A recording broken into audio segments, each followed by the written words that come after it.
Yo, what is going on, everybody? It's your boy Aaron B, and I got my co-host with the most, Shane Carter, in the building. How's it going, Shane? The most, the only. How you doing, man? Yes, sir. How's it going? So, we got to show love to our sponsors at What a Clean Solution.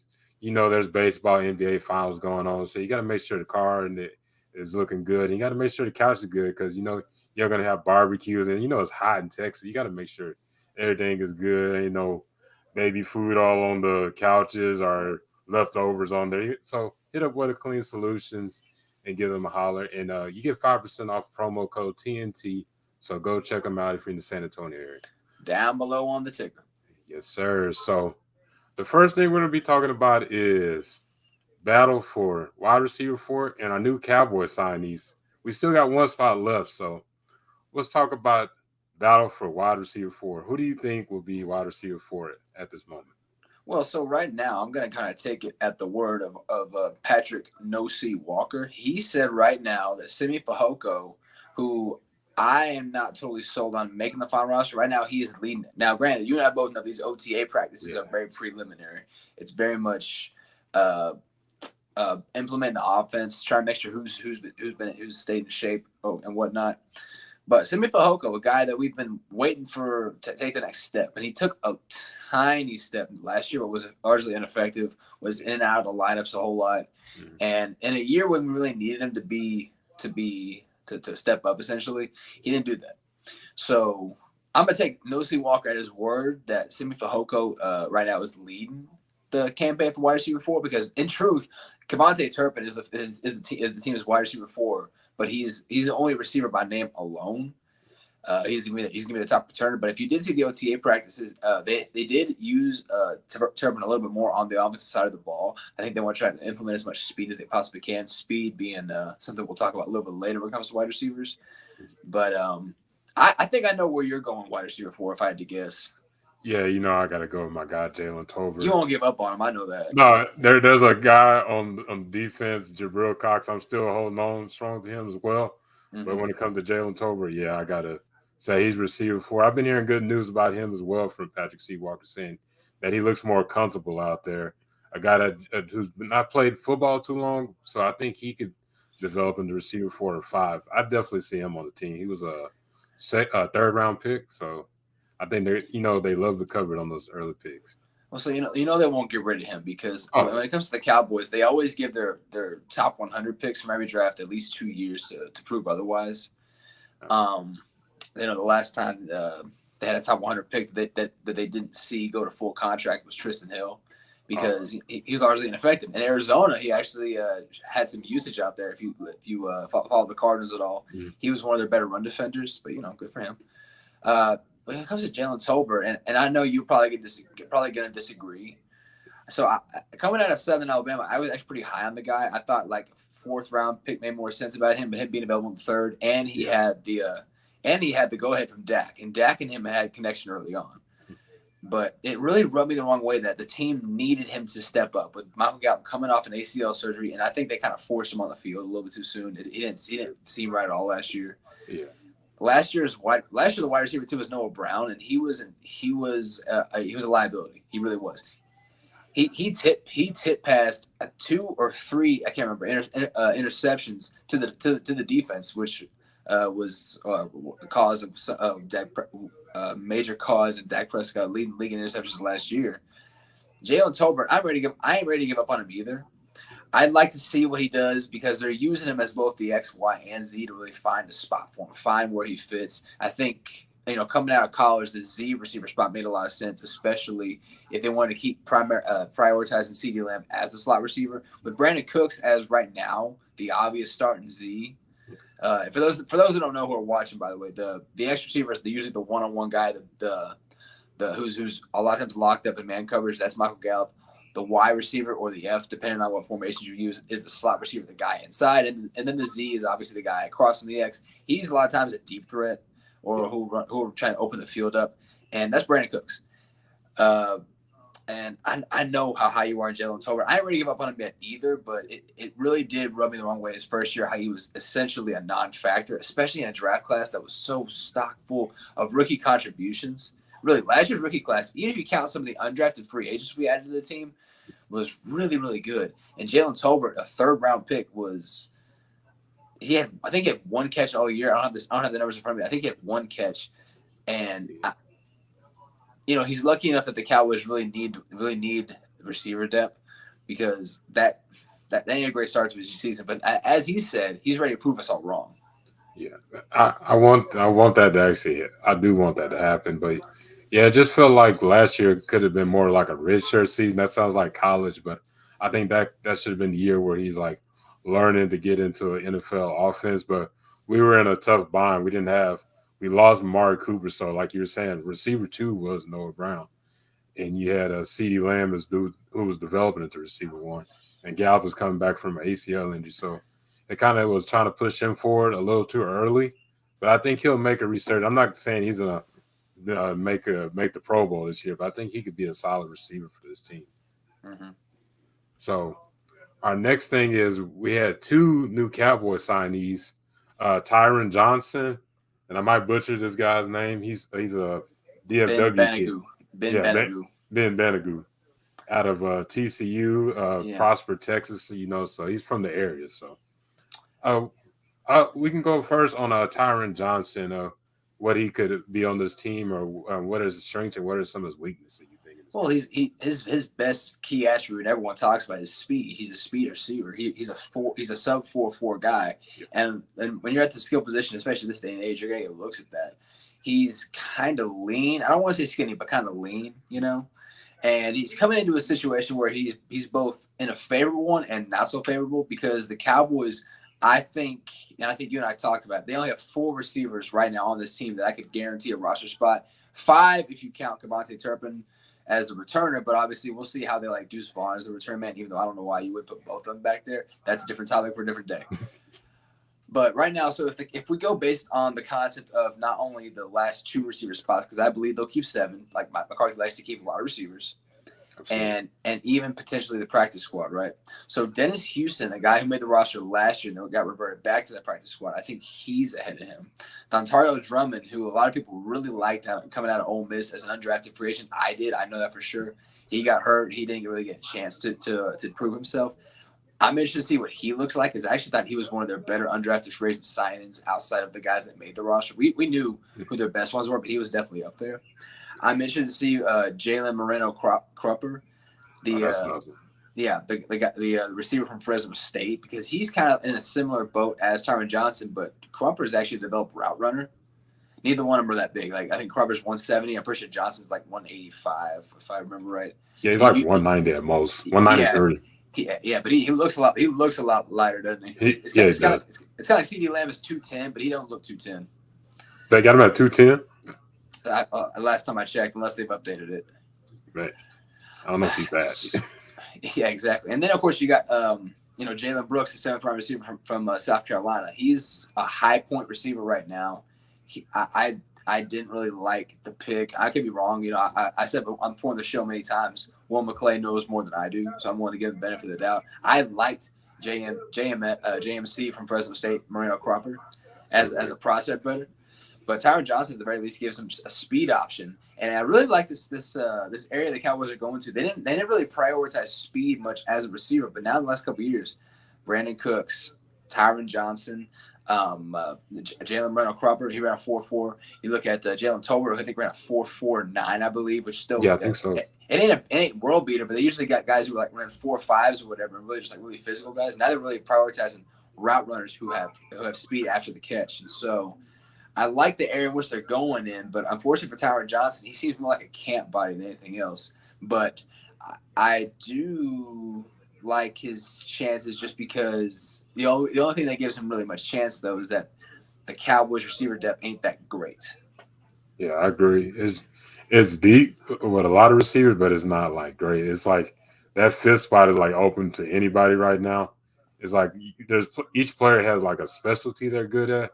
Mm-hmm. But I honestly would like to see Jalen Moreno take that spot. I know he's the only main knock on him is he's light. He's like you're saying 170 pounds. But you can get into the weight room. You can get up to 180 next year or 185.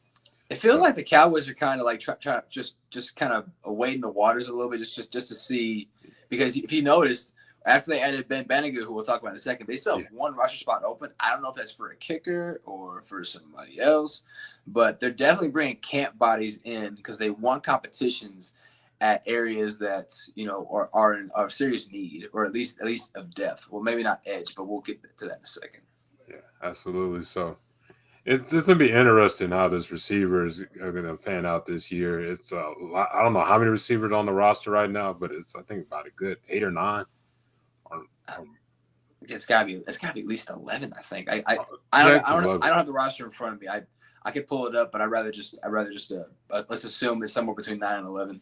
Yeah, it's between that range. But let's get into Ben Banogu, who's 6'3", 252, and it was a second-round pick in 2019. You know, the Cowboys like to get those early-round guys that are trying to get their career back in order. He's from, like I said, he's a DFW kid from Prosper, Texas.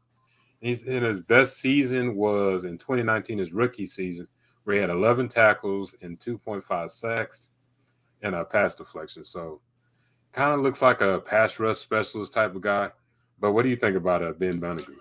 I gave Tyron Johnson a better chance to make the roster than I would Ben Banogu. Ben Banogu was, like you said, a former second-round pick who I wasn't all that high on in 2019, but I liked some of his I liked some of his stuff. But, maybe he was out of position because at Indianapolis, they kind of used him both as a stand-in 4-3 and a hand-of-the-dirt a stand-in 3-4 and a hand-of-the-dirt 4-3 edge. But he only has 15 quarterback pressures in his career. He's only had 15 successful pressures in his career, 4 last year.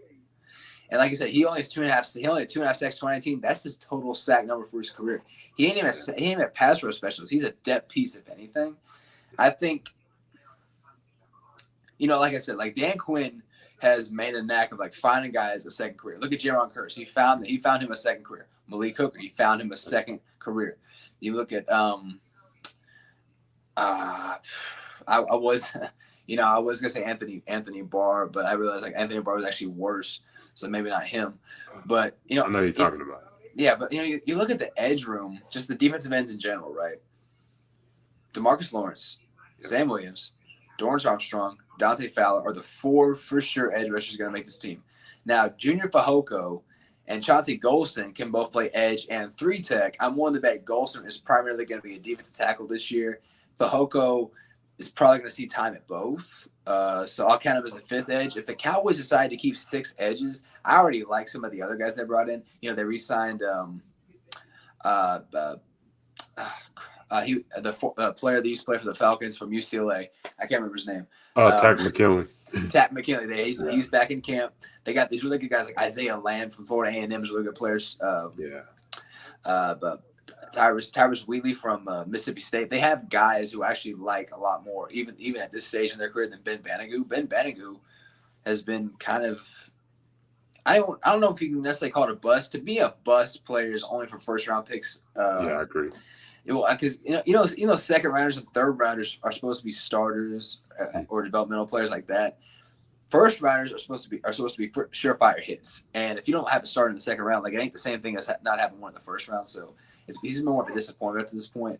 I think it's gonna be a big hill to climb for him to make the roster, but maybe you like him better than I do. He's one of those guys. You see that he has the talent, but it's just he don't like the refined skill. He's basically basing the skills off his quickness, and it's like he doesn't really got like those something in his tool belt, like a counter or something that's going on. It's like he's based on, I can get off the edge faster than the tackle, but if you're playing against an experienced tackle, he knows how to take you out of the play, and it's just like you haven't seen no development. It's just like he's on the decline.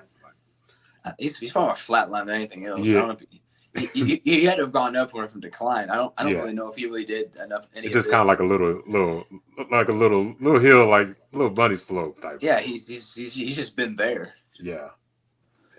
Maybe he'll have like a George Selby type year where he comes out of nowhere and just has like a career year. Because for some reason the Cowboys players, they find these 1-year guys who revitalize their career and they sign somewhere else and it never happens again. Maybe he has one of those seasons. Oh yeah, George Sylvia, Cowboy legend. I'll just leave it at. Yeah, Laurent Robinson, another one of those like I was a 1 year big fan of guys. him. Oh, everyone was. Laurent Robinson had like 12 touchdowns in that 1 year, and then he signs with the Jags and never plays again. And then, yeah, the Cowboys the Cowboys had this. I don't know if it's a knack or just like luck of like finding these guys, turning their career around for one season, and then they go off and do something really well next year. But I mean, Dante Fowler was almost the exception because he actually had a career resurgence a little bit with the Cowboys last year as the third or even fourth edge option. He was really good last year. Yeah, he was. And they got him for a bargain. So I think as a rotational player, Fowler's a good sign. And Ben Banogu, I give him almost no shot to make this team unless he just always wanted to be a Cowboy. A lot of these local kids just want to be Cowboys, and for some reason they turn it on when they get the star. So we'll see. Yeah, it's a tough room to like get that shot because you got those veterans that are almost solidified as edges. Mm-hmm. It's just, and then like you're saying, Fowler's more of a refined edge rusher who's been in this league, shown some signs of being really good, and then he'll go up and down. But he had a really good season this last year. Yes, he did. Yes, sir. So now we're getting to our second topic. We have three players that are going to that need to get signed before those contracts get pretty high. So we got Tyron Steele, we got Trayvon Diggs, and CeeDee Lamb. Man, I want you to go first this time. Okay, I'll go first. Go. Yeah. Tell me. Between them, given the market value, because I'm gonna say you up, given the market value, what you know, all three of these players are all being rumored for contract extensions as we approach training camp. That's when these deals get done. I'll ask you in two parts. Who will they sign first, and who should they sign first? Okay, so who should they sign first? And I know they're gonna sign first. I would sign Terrence Steele because I'm looking at the contract. You're looking between 8 to 10 million type of deal, and he's coming off the ACL injury. I know it's a big red flag to some people, but I think he can make that that comeback when you look at tackles in this draft. I mean, in this league. You don't really find good quality offensive linemen like it used to be. It's like if you have one, you better sign them and have them on this team because if you're looking at our offensive line depth, we're going to get into that. It's kind of like we got some talent, but you got to worry about injuries and everything. And if you get a Terrence Steele who could come back, and we can't just be worried like, okay, he had that injury, he's not going to make a comeback. I feel like he's going to make a comeback as our starting right tackle. It may not be in week 1. It may be in week 4 or 5. When we actually see him out there, because you don't want to throw him out there like how we did with Gallup type of guy. So is he? They should sign first, or they will sign first. Oh, they will. They will sign first. So he's going to be the deal that gets done. Okay. So yeah. Who should they sign first? Who should they sign first? I would say. I do say Terrence Steele should be signed first, but if you're going to go to 1B, I say Trayvon Diggs. To be honest with you, we haven't had that type of corner in a long time. And you don't want to be in that situation where he's going to be on a holdout, or next year we're going to be trying to fight with another team who really wants his services on the team. So I would try to get that contract out of the way. And I actually looked at the numbers. You are looking at a market value of $21.5 million, and they had a contract for $107.5 million with a $7 million guarantee, and that could go up next year if somebody else gets signed. So remember, the cap is going to go up every single year, and so that peak of cornerback contracts is going to change with it. Right now, I think Jair Alexander is the top paid cornerback. If let's assume Trayvon Diggs asks for 22, the Cowboys counter with like a 15, 16. You meet in the middle with 18. You're probably good with that. So with I'll go with who they will sign first. And it's going to be CeeDee Lamb, because of those three players, he is the clear best player of all of them at his position. Terrence Steele was one of the best right tackles in the league last year when he was healthy. He developed, I think, as their top run blocker, as a matter of fact, even above Zach Martin. Apparently, I can't have it in front of me, but I think he had a higher running grade according to Pro Football Focus than Zach Martin did. But I think he got extra points because he got to those second level blocks. Yeah. But even though Zach Martin is clearly the best offensive lineman they got, Trayvon Diggs to me is a top 5 corner. I say that once, I say it again. And even though I think CeeDee Lamb ain't a top 10 receiver, I think he's better what he does than Trayvon Diggs. Another thing you have to ask yourself, because the Cowboys already have one offensive tackle in Tyron Smith, who's on a 1-year deal, who's injury prone? Are they ready to spend money again on another offensive lineman for next year, who's coming off injury as well? I'm not saying he's injury prone because Terrence Steele actually has a history of longevity going back to his days at Texas Tech. Yeah. But they've been burned before by injuries. Look at Lale Collins,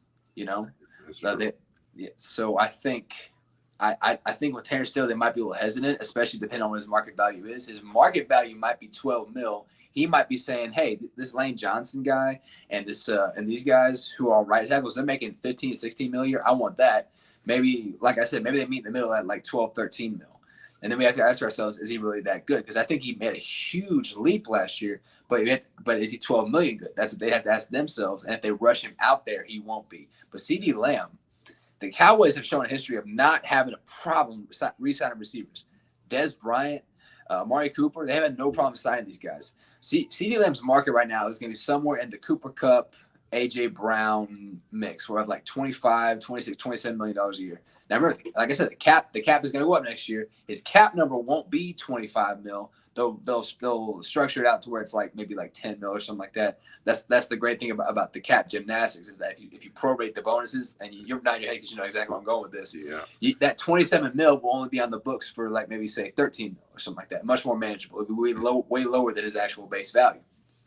And if you want to make your quarterback happy, because at some point Dak's going to get a contract extension as well. And one of the best things you do for a quarterback is to have his number one receiver signed up. And CD Lamb, we saw last year, especially at the tail end, him really take over as the true number one receiver. And if he does it again this year, makes another all-pro team, 90 catches, 1,000+ yards, 10+ touchdowns, there's no way they can't not pay him. But the player I'd re-sign first is Trayvon Diggs, because the Cowboys made it clear when they let go of Byron Jones that even though Byron Jones was the best graded coverage corner that year, he was the best corner in coverage, he didn't create turnovers. Trayvon Diggs creates turnovers. I know. A lot of times he takes chances because he plays what I call bait coverage. He stays off a little bit. He wants to give the quarterback the illusion of the receivers open, and he'll make a play on it. Last year, he actually allowed almost 300 yards less in man coverage than the previous season, where everyone criticized him for giving up too many yards. And that was the only time people talked about cornerbacks giving up yardage as a stat, was when Trayvon Diggs was leading the league in interceptions. It was a little convenient, right? It seemed a little too on the nose for that.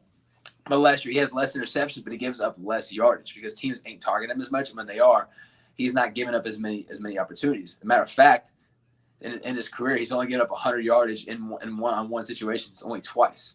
One of those was against Cooper Kupp, and that was just a bad game against the Rams that he had. But other than that, he's actually been pretty solid. And let's say his market value is somewhere between 18 and 20 mil. I would do that, especially if the guarantee money is probably going to be about 35, 40 mil. If you're Diggs, 4 years, 80 mil, 40 mil guaranteed, 35 million guaranteed, something like that, I would do that, wouldn't you? Yeah, I would. And like you were saying, that when it comes to Trayvon Diggs, he kind of developed more to even more of a complete corner. Like the year before, we had all those interceptions. Mm-hmm. Every time I would hear somebody say, "Well, he gives up all these yardage," and then the year after, no, he doesn't. I would always hear that. I'm like, he was playing against some of the top. You're saying stuff. They're saying stuff. Yeah. No one was talking about yardage given up as a stat until the year Trayvon Diggs led the interception. Yep. Have you ever heard that as a stat being talked about until Trayvon Diggs? Not at all. It's just because it's the Cowboys. Like, you could have one great player.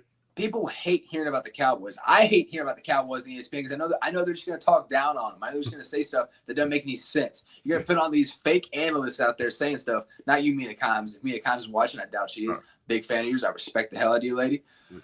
She's a queen of her craft. Absolutely. But you only see these contingencies, these reasons why they shouldn't be paid when it comes to the Cowboys. That's why people are hesitant to pay CD Lamb because he ain't Dez Bryant or he ain't Amari Cooper. They're hesitant to pay Terrence Steele just because, I think it's because he was an undrafted guy who became the starter, even though last year he was one of their best offensive linemen overall. I don't know why you don't pay for offensive line. But let's get to the next one. This is just going to piss me off. I get you. Before we get into it, shout out to everybody on Twitter on the polls. Go follow Tacos and Touchdown at capital T's. So the polls are saying they're actually going with CD Lamb with 42.9%. Yep. It makes the most sense, right? Yeah. They pay for receivers. They paid Michael Gallup coming off an ACL tear. Yeah, I was a little iffy about like you know what the Cowboys love receivers Yep. and it's shown in the past, so Hmm. I can't even I'm not gonna argue with that part. And then at second is Trayvon Diggs with 35.7%, and Hmm. then third is Terrence Steele with 21%. But hey, shout out to our viewers that voted and everything. It's- we're gonna do another poll next year. I Yeah. said next year, next Next week. week. Come on. Yeah, I'm a little. Well, you know, sometimes I struggle a little bit, but it's all good. But let's get into that offensive line depth, Hmm. where who's playing where. So, I'll let you go on first on that. So, what do you think about the offensive line depth that's going on right now? Well, You know, some people are freaking out over some of the guys missing practices, but again, these are OTAs. You know, yeah, it ain't that big a deal. I'm okay with Tyron Smith starting the year at right tackle, especially if it means that Terrence Steele doesn't need to be rushed back out there. I'm also impressed with what I've seen and heard about from Matt Waletzko playing both at right tackle and even some guard. I don't know how he's playing guard, but apparently he's doing a better job at left guard than Josh Ball has at right guard. I mean, but I've also have a distaste for Josh Ball that I don't want to get into because I feel like then I have to disqualify myself from talking about him. right. Matt Farniok, a guy who I've talked about highly, is a guy who I thought came on really well last year, especially in run blocking at the start of the season at left guard when they needed to change the offensive lineup a little bit. I was impressed with him, and then it looks like they're giving a Sim Richards a legit shot to become maybe the swing tackle. I don't know if he's going to give much chance at the left guard position. That to me sounds like it's going to come down to Farniok and Idoga. But Sim Richards, the fifth rounder from North Carolina, a guy I know you really like. He has a high upside as a pass protector. He's just kind of light. I think people saw him as potentially as a guard, even though like his it looks like they're primarily using him as a tackle. I like some of the moves they got at the offensive line depth. I don't think they really need to sign anybody. I would be weary of when I think Terrence Steele is going to be back, and if I think that any of my backups won't be ready to go come preseason, because that's really going to deter how they set this line up. Because the Cowboys like to keep 9, maybe 10 guys, but they love to get guys who can play more than one spot. And so that's really going to come down to the 8th and 9th and potentially 10th player who they decide to keep. I I agree. When it comes to our offensive line, would you think would you mind? I seen this was Patrick C. Walker that had a picture of this. Tyron Smith at left tackle and Tyler Smith at left guard. Do you think that's going to be the? No, I don't think so either. I don't. I not only don't I think that I don't like it because here's a couple reasons why. Because Tyler Smith, they have stated, is the future at left tackle. So if he's the future there, he needs to be there now. Okay, if you keep moving the offensive line, you keep playing musical chairs with your offensive linemen, like Mike McCarthy and them have done ever since he's been there, that's going to create inconsistencies, and that's going to stalwart the development. Keep him at left tackle, even if you're trying to do right by Tyron Smith. Tyler Smith was a better option at left tackle than Tyron Smith was. Okay, Tyler is the better tackle, and at left guard. I'm sorry, and as far and you asked about left tackle, right tackle. I'm not even 100% convinced that if Terrence Steele is cleared and good to go, that Tyron Smith is even part of their best 5. I think he's part of their best 5 in theory, but from what I saw last year, I didn't really see the same dominant Tyron Smith we saw. Now, granted, he went from left tackle to right tackle mid-season out of nowhere, a position he hadn't played since 2010, his rookie year. Mhm. And so, or is it 2011? But his rookie year, he hadn't played this since his rookie year. Coming off injury, coming off the meat coming off his thigh bone, and just the week of the first game. But we just hadn't seen the same guy. I think he's one of their best 5 in theory. And even though this obviously he's had a chance to learn right tackle, I think we've all fallen into this this comfort zone with Tyron Smith of, oh, when he's out there he's an all pro, but when he's been out there he hadn't looked the same. Are we sure that he really is part of their best 5, or do we just think he is? Yeah, like, I think it's honestly just off the name base, and then when it comes to the politics, he's like one of the longer tenure offensive linemen on the team, so they're gonna give him the green light. Oh, you're gonna be starting at left tackle or right tackle, but like you're saying, he hasn't been the same guy he was like in the past. He's had a lot. He's dealt with a lot of injuries, and last year I thought he was gonna honestly retire after the that terrible injury, before the even season started. I was like, oh, this is the last time we see Tyron Smith when he comes back, and he's just not the same guy he was. Like, Yeah. we gotta look at the younger guys coming up. Like, hopefully Terrence Steele can come back, and hopefully Matt Walesko can step up and be that swing Yeah. tackle for us. Or Well, if Lesko's going to be interesting just because if Tyron Smith can't stay healthy and Terrence Steele can't be cleared, then he would be the presumed starter at right tackle. And I liked what I saw from him in the preseason. I liked what I've seen so far from him in the OTAs. So right tackle might be more of a spot to watch the left guard. yeah, a guy that's like 6'8", about 320, that says I'm an offensive tackle. And he can move. He can move. He got some good footwork for his size. He do. He's got long. He's got length. He's got footwork. Exactly. Yeah. He didn't have a whole lot of power, but power usually comes with time. Yeah, that takes time, and it's usually those top guys, if they have really good footwork and just good hand usage, that's good. And then, like you're saying, in time they can get that power. It's just they got long arms, long legs, and everything else. So it's try to make sure they get that technique right. They'll get that right. So we're on to our last topic, and that's last one. Mike McCarthy. What does Mike McCarthy need to do to stay on this team as the head coach? Eminem, huh? Yeah. People have thrown this around, and it's hard to disagree. I mean, let me ask you a yes or no, okay? If they don't get the number 1 seed, but they make the playoffs, and they win in the first round, is that enough for him to keep his job? Yes or no? I don't think it's enough. What about winning the second round? So they make it to the NFC Championship game. Is that enough?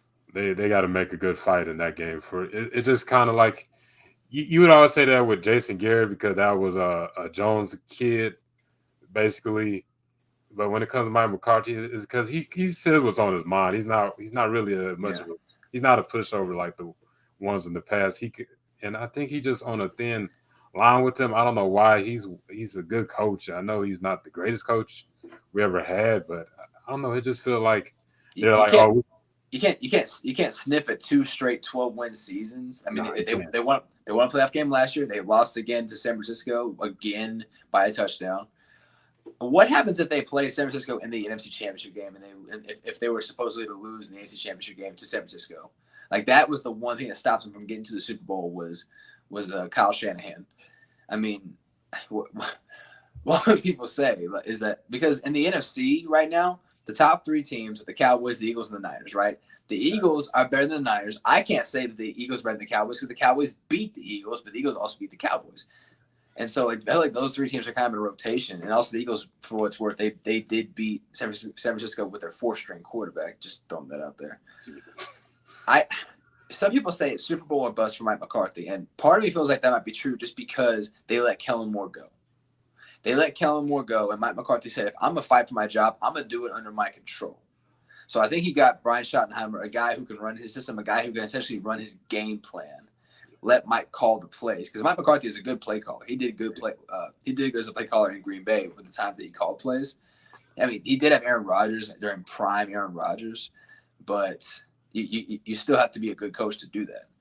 And I think he sees that Dak is talented enough and the team is talented enough for them to get that done.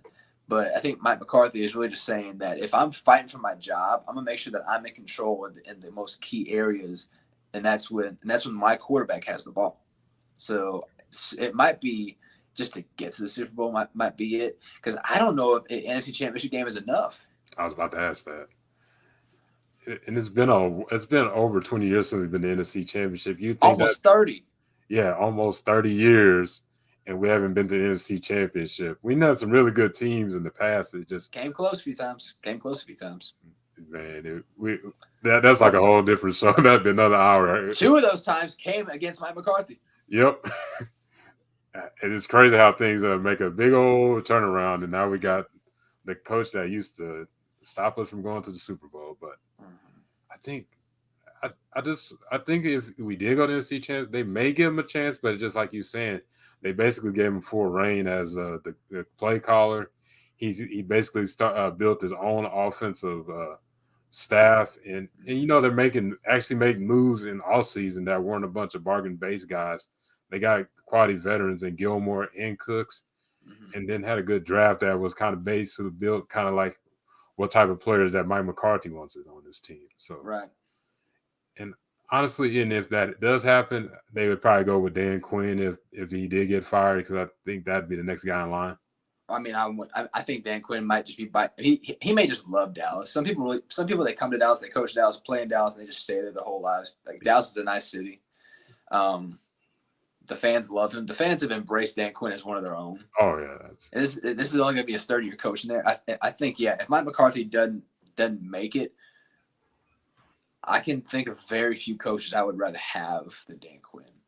Because Mike Tomlin ain't going anywhere, but I'm also a huge Mike Tomlin fan. He ain't going anywhere. Yeah. Nah, he's Steelers doing. They keep coaches. I think they only had 3 coaches in they their had 3 coaches. Yeah, 3 coaches in their franchise history. That's insane. Yep, Chuck Noll, Bill Cowher, Mike Tomlin. That's it. But I don't see any other. I don't want to say that an NFC Championship game wouldn't be good enough, but the problem is the cap may be going up, but the Cowboys are going to have a number of players, a number of superstars: CeeDee Lamb, Trayvon Diggs, Micah Parsons, who are all going to be eligible for contract extensions. 2 of them already are. We just don't know if they're all going to be available at the end of this year. So I think if they were going to go for it, and I think they know it's Super Bowl buzz just because they made 2 trades. They added Stephon Gilmore. They added Brandon Cooks. They re-signed their 4 core defensive players in free agency, and they went with like not a flashy draft, a smart draft. Yeah. It was a boring draft, but it was smart because they hit on areas they needed to hit on. Yeah. And so I can't imagine, like, if they were to get the NFC Championship game. I hate that it might be Super Bowl bust, but like it kind of makes a little bit of sense. Yeah, because they kind of went with all-in mode in a way, and that, like you were saying, the draft. The word I used for it was a blue-collar type of draft. If they sign Dalvin Cook, we're not going to talk about it. We already talked about it, but if they sign Dalvin Cook, this is an all-in year. Yeah. And then he just recently got released, and he was kind of like, is he going to get traded? But I was in my head, I was like, the Vikings got 2 good running backs. They're going to let him go. And they saved $9 million for releasing him. So you can get him for a good deal. What do you think you can get? I know we talked about it. What do you think would be like a reasonable deal to get a Dalvin Cook on the Cowboys? For 1 year, I wouldn't give more than $7 million, only because I'm already paying Tony Pollard $11 million, and I've drafted Deuce Vaughn, and I want to see him be used. But if they add Dalvin Cook, then that kind of gives you that Ezekiel Elliott guy who can run between the tackles that maybe I don't want Tony Pollard to do as much, who can still bear the brunt of some of those hits. So Dalvin Cook, I wouldn't give him more than 7, but I'd probably offer 4.5. Yeah, I feel like you do offer 7. You're gonna have some incentives, it's incentive based, but you got to give it's got to be at least a $3 or $4 million base, right?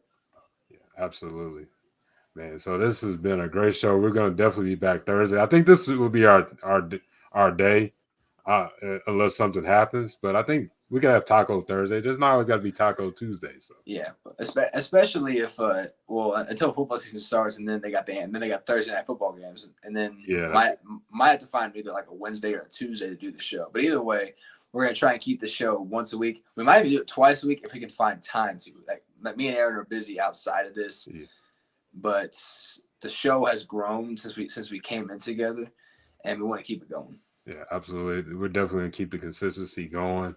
I'm surprised I said that name say that word without struggling, because I used to but but this has been a great show. Do you have anything that you got going on that you wanted to show love to? Anything like that?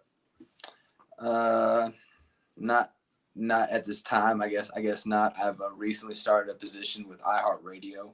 Had a lot of fun. Thank you. Had a lot of fun there. Maybe we can move Taco Touchdowns to iHeart. We'll see. That might be a down the line kind of thing. But understood. But but yeah, that's like, I guess, like the one new thing out there. And I really appreciate y'all having me. Maybe we don't get a whole lot of live viewers, but I do know we get a whole lot of people viewing after the fact, and we appreciate y'all tuning in.